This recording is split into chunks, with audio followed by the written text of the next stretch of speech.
स्वागत है दोस्तों। श्री रामचरितमानस जैसे महाकाव्य के ग्रंथ के बारे में आपने सुना ही होगा। इसमें प्रभु श्री राम जी के चरित्र का वर्णन किया गया है। ऐसे महाकाव्य को लिखने वाले तुलसीदास जी के बारे में हम पढ़ने वाले हैं।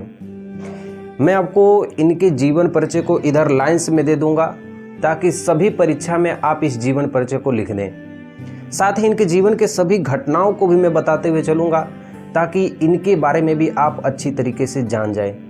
कितना दर्दनाक इनका जीवन परिचय है।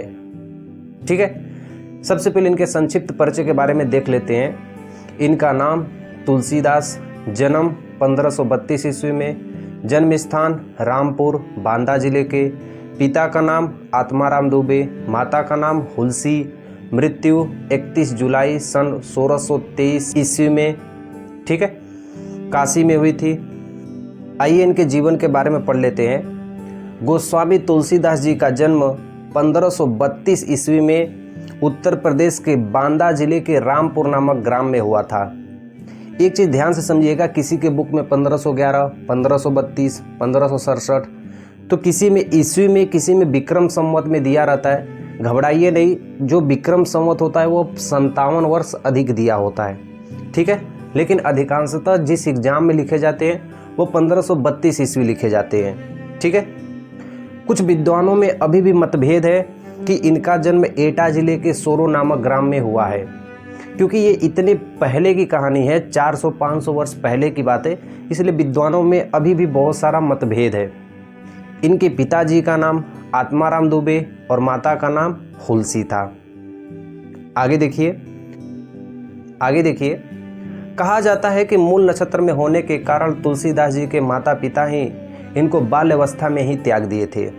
इस घटना को पढ़ने से पहले आइए इनके कुछ कहानी के बारे में समझ लेते हैं। देखिए, जब तुलसीदास जी का जन्म हुआ था तो उसके कुछ देर बाद इनकी माता की मृत्यु हो गई। इनके जो पिताजी थे वो भगवान से प्रार्थना कर रहे थे कि मेरी पत्नी किसी तरह बच जाए, लेकिन दुर्भाग्य से इनकी माता की मृत्यु हो जाती है और इनके पिता पंडित होने के कारण भी एक ज्योतिषी को बुलाते हैं कि क्या बात है। ठीक है, ज्योतिषी इनके मूल नक्षत्रों को देखता है और कहते हैं कि मूल नक्षत्र में पैदा हुए हैं, इसलिए वो आत्माराम दुबे से कहता है कि इनको त्याग दीजिए, नहीं तो आपकी भी मृत्यु हो जाएगी। आत्माराम दुबे इनको एक नौकरानी को दे देते हैं कि इसे ले जाकर कहीं फेंक दो। तो नौकरानी इनको फेंकने के बजाय इनको घर ले जाती है और इनका लालन पोषण 10 वर्षों तक करती है। नौकरानी के घर वाले नौकरानी को मना भी करते हैं, इसके बावजूद भी वह इनकी देखभाल करती है। जब 10 वर्ष के तुलसीदास जी हो जाते हैं तो नौकरानी को एक सांप काट लेता है, जिससे नौकरानी की मृत्यु हो जाती है। घर वाले अभागा मानकर तुलसीदास जी को घर के बाहर ढकेल देते हैं या इनको घर से बाहर छोड़ देते हैं। तुलसीदास जी उसके बाद गली गली भटकने लगते हैं। 10 वर्ष की उम्र में ही पेट की भूख इतनी बढ़ जाती है कि वो सबके घर के दरवाजे को खड़खड़ाने लगते हैं। जैसे ही कोई दरवाज़ा खुलता था, सारे लोग यही ताना मारते थे कि ये आत्माराम दुबे का लड़का है, ये तो अनसुना है, ये तो मूल नक्षत्र में पैदा हुआ, ये तो अभागा है। इस कारण उनको कोई भिक्षा भी नहीं देता था। इन्होंने पढ़ लिया था कि मैं भिक्षा भी अब किसी से नहीं लूँगा। मंदिर में जाते हैं तो वहाँ पे इनकी मुलाकात संत नरहरिदास से होती है, जो वहाँ मंदिर की वो स्थापना किए रहते हैं, उस मंदिर के मालिक होते हुए।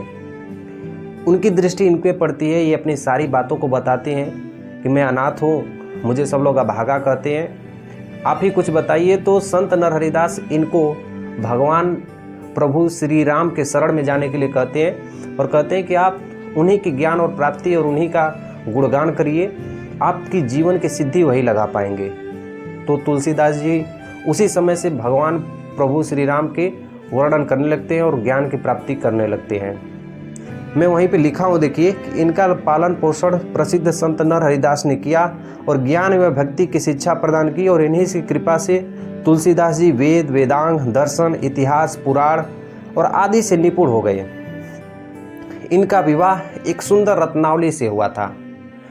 आइए इनके कहानी के बारे में समझते हैं। तो संत नरहरिदास ने बताया कि जिस प्रकार प्रभु श्री राम अपनी शादी किए थे, उसी तरह आपको भी एक स्त्री से शादी कर लेनी चाहिए। यह बात सुनकर जो तुलसीदास जी थे वह काशी चले आए। वाराणसी में काशी पड़ता है, वहीं पे चले आए। तो काशी आने के बाद इन्होंने अपने राम के प्रति जो ज्ञान अर्जित किए थे वो सारे लोगों में बिखेरने लगे काशी के 80 घाट पर।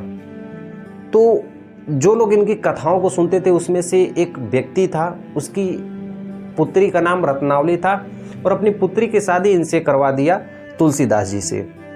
ये अपनी पत्नी, इनकी पत्नी बहुत सुंदर थी और ये अपने पत्नी से प्रेम करते थे। ठीक है, मायके से इनकी पत्नी के न्योता आता था कि मायके चली जाओ, लेकिन ये जाने नहीं देते थे क्योंकि पत्नी के वियोग से यह ज़्यादा दिन तक रह नहीं पाते। ठीक है, कहानी क्या होती है कि एक बार ये कहीं चले जाते हैं तुलसीदास जी और इनकी पत्नी भैया दूज के कारण ये अपने घर चली जाती है, यानी अपने मायके चली जाती हैं। जैसे तुलसीदास अपने घर जाते हैं तो इनकी पत्नी नहीं दिखती है। बारिश होती है, तूफान होते हैं, आंधी होते हैं, ये नंगे पांव धोती पर अपने पत्नी के मिलने के जुनून में ये चले जाते हैं। जैसे ही अपने ससुराल पहुंचते हैं, अपनी पत्नी को देखते हैं, इनकी पत्नी की आंखें बड़ी बड़ी हो जाती हैं कि इतने बदसूरत तरीके से आप हमारे ससुराल में आए हैं। ये देखकर पत्नी को गुस्सा आ जाता है, उनकी आंखें बड़ी बड़ी करके इनसे बातें करती हैं कि जो तुम मेरे हाड़ मांस के पीछे पड़े हो, इतना अगर प्रभु श्री राम के चरणों में यदि भगवान की आस्था में यदि पड़े होते तो तुम सिद्धि को पा लेते। पत्नी की फटकार सुनकर, देखिए इसमें लिखा गया है कि अपने पत्नी से अत्यधिक प्रेम था और पत्नी की फटकार सुनकर ये वापस काशी चले आए, भटकने लगे और वहीं से संत रूप धारण कर लिए। संत रूप धारण करने के बाद ऐसा कहा जाता है कि हनुमान जी के इनको दर्शन हुए, फिर बाद में प्रभु श्री राम जी के दर्शन हुए और वहीं पे इन्होंने काशी के 80 घाट पे इन्होंने 2 वर्ष 7 महीने और 26 दिन में इन्होंने श्री रामचरितमानस का वहीं पे महाकाव्य को इन्होंने लिखा। और वो श्री रामचरितमानस पूरे भारत के इतिहास में बल्कि पूरे विश्व के इतिहास में वह प्रसिद्ध हुआ। ठीक है, अनेक भाषाओं में उस श्री रामचरितमानस को हम लोग गुणगान करते हैं, जिसमें हम देखते हैं कि भाई भाई के प्रति कैसा व्यवहार होना चाहिए, पति का पत्नी से, पत्नी का पति से, गुरु का शिष्य से, शिष्य का गुरु से, राजा का प्रजा से कैसा व्यवहार होना चाहिए, वो श्री रामचरितमानस में उन्होंने पूरा वर्णन किया है। ठीक है, और वहीं पे उनकी अंतिम समय की तिथि में ही 31 उनकी मृत्यु हुई थी। 31 जुलाई सन 1623 ईस्वी में इनकी मृत्यु हो गई थी, उसी काशी के तट पे जहाँ 80 घाट पे थे। और इनकी कुछ मुख्य मुख्य कविताएं भी हैं, जैसे में श्री रामचरितमानस तो एक हो ही गए, कवितावली, दोहावली, ठीक है, काव्यावली, ठीक, और भी बहुत सारे कविताएं इनके मुख्य प्रमुख है जो मैं आपको यहाँ पे दिखा दे रहा हूँ। यही सब इनकी कृतियाँ हैं, कविताएं हैं, जिससे ये अत्यधिक प्रसिद्ध हुए हैं। ठीक है, मैं आपको इनके जीवन के बारे में, जीवन परिचय के बारे में एक तरफ लिखवा भी दिया हूँ जो ये सभी एग्जाम्स के लिए ज़रूरी होंगे, एक तरफ मैं आपको बता दिया हूँ बेस्ट एक्सप्लेनेशन की तरफ से, ताकि इनके जीवन के बारे में आपको समझ में आ जाए कैसे इनका जीवन व्यतीत हुआ। ठीक है, ताकि एग्जाम्स या कहीं भी आपको बोलने और लिखने में कोई दिक्कत ना हो।